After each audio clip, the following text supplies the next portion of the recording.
US President Barack Obama meets with Chinese President Hu Jintao to discuss China's talent crunch. We speak with Ivo Hahn, the world's best headhunter, on China's ambitions in the world. China has changed. I think it's a global village today. Gone are the colonial days, and it's no longer about skin color.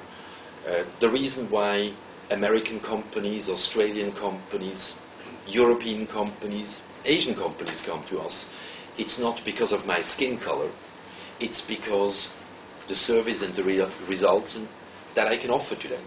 That's all there is. Besides, allow me to say, I may be white outside, but inside I'm really yellow. That's why I describe myself as an egg.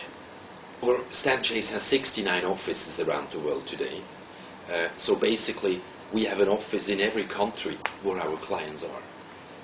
And that means you can reach us, you can pick up that phone and reach us just about anywhere. And we make it happen for you. No.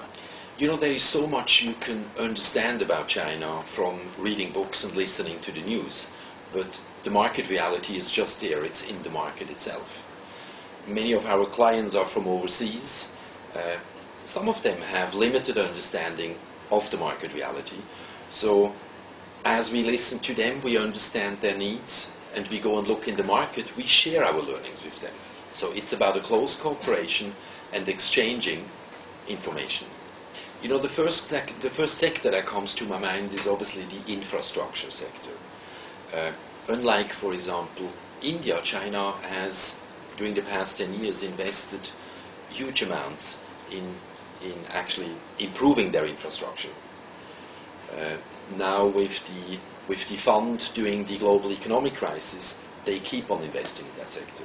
So any company out there in Western countries that can add value, that has products to sell, that has systems, I think there is a market in China. The same is true for candidates.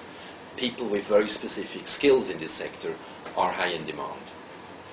To my understanding, there are at the moment about 120 airports planned in China. Another sector clearly is the retail sector. China's consumers feel confident, a lot more confident when compared to Western countries. So there is a huge market potential out there. Clearly you produce goods, you have a rapidly growing retail market, you need to move goods in China. So that's a core sector. China is working on further improving its logistics hubs. We talked briefly about airports before, but the same is true for ports, port operations.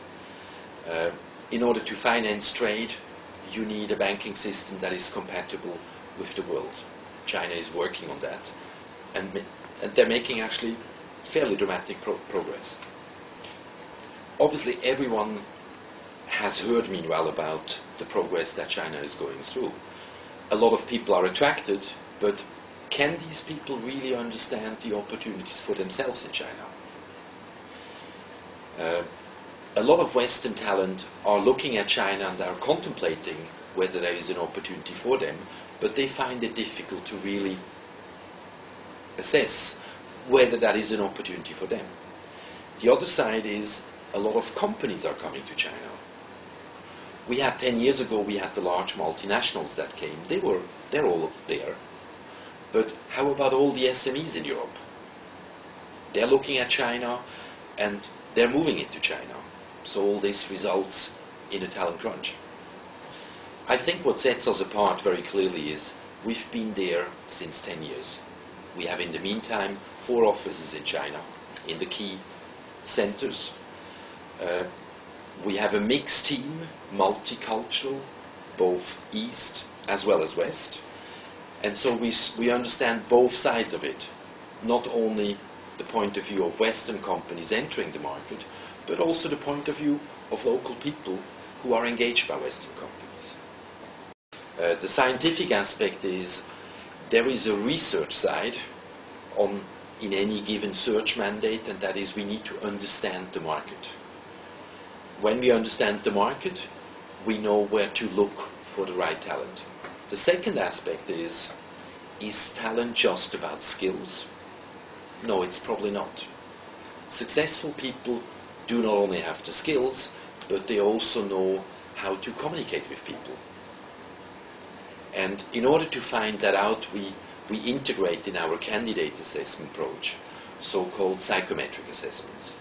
It's about understanding the needs of individuals, their values, their likes and their dislikes, and thereby helping companies and candidates to make the right match.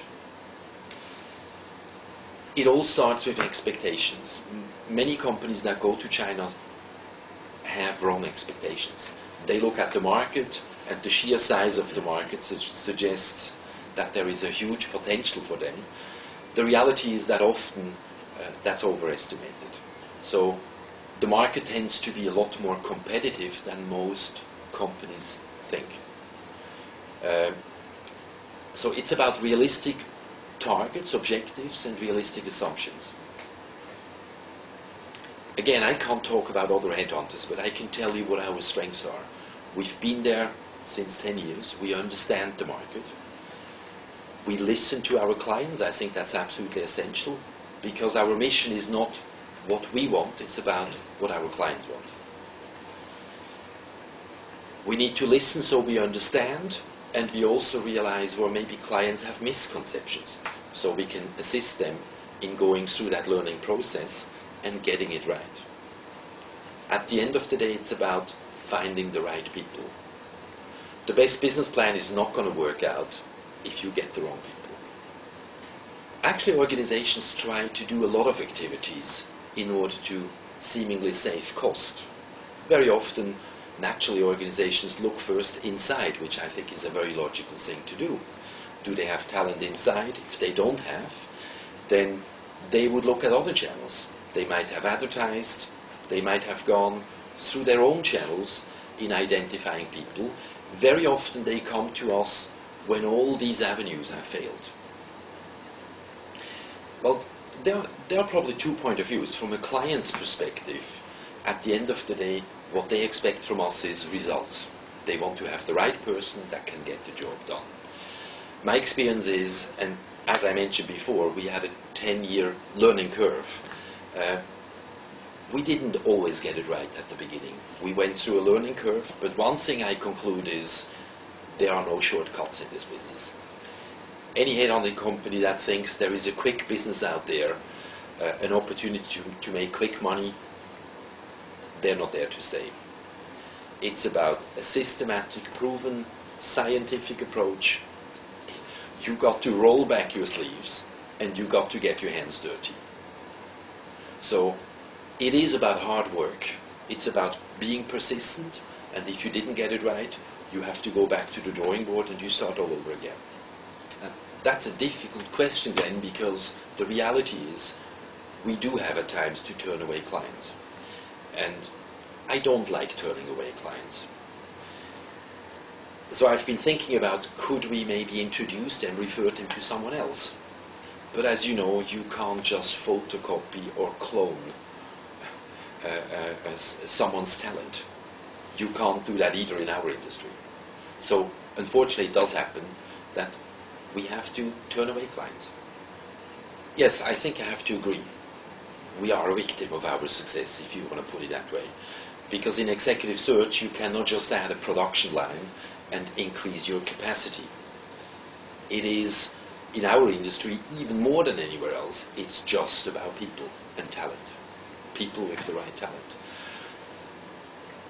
The thought crossed my mind, could I, in a situation where I had to turn away a client because we didn't have the capacity, I was thinking about, could I introduce them to another executive search company? But the reality is, can you transfer trust? Very often, a cooperation with clients starts with a first phone call. They call me, I pick up the phone, we start talking, I listen.